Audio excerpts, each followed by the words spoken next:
I was doing a question today, a GCSE question about the volume of a cone, and I was wondering why the volume of a cone is a third of the volume of the cylinder. So here is a quick proof with minimal algebra, and hopefully it'll take less than 5 minutes. So I've drawn a cylinder here, and inside it is a cone.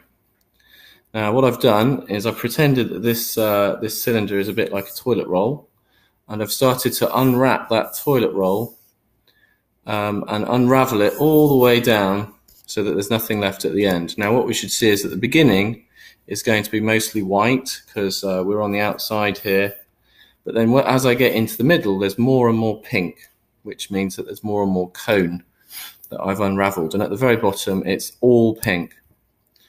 So if I want to find the proportion, the fraction of pink, then all I need to do is look at this triangle here and work out the fraction of pink in that triangle as a proportion of its total area.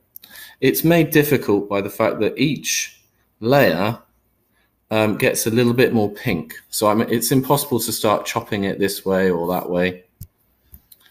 So what I'm going to do is, firstly, I'm just going to look at this bottom half here.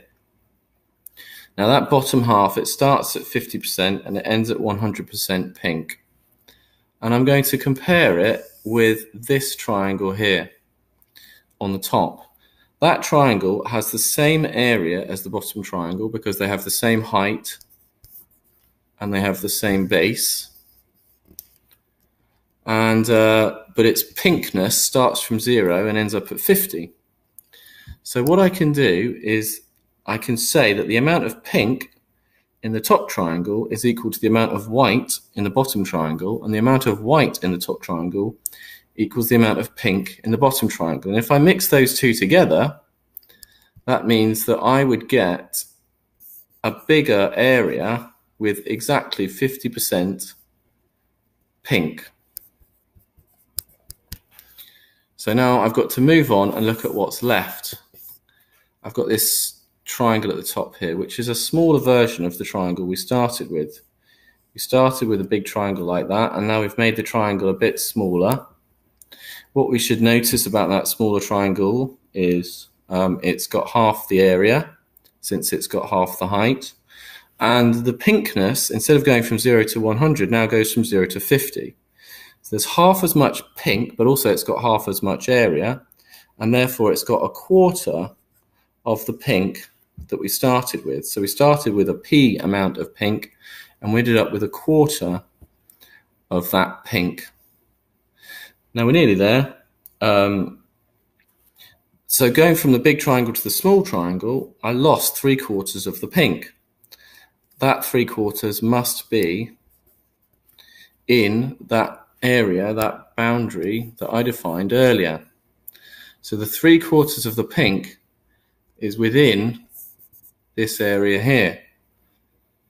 3/4 of the P, but I know the fraction of pink that's in those two triangles. It's a half, because we said it was 50-50 pink and 50 white.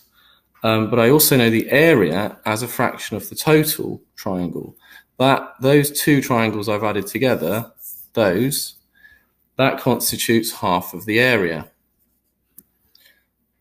So if I solve this equation now, it's just a tiny bit of algebra, but you should be able to see that P is 1/3. So the triangle, the bigger triangle that we started with, is the third pink and 2/3 white. And that shows that the cone is a third of the volume of the cylinder.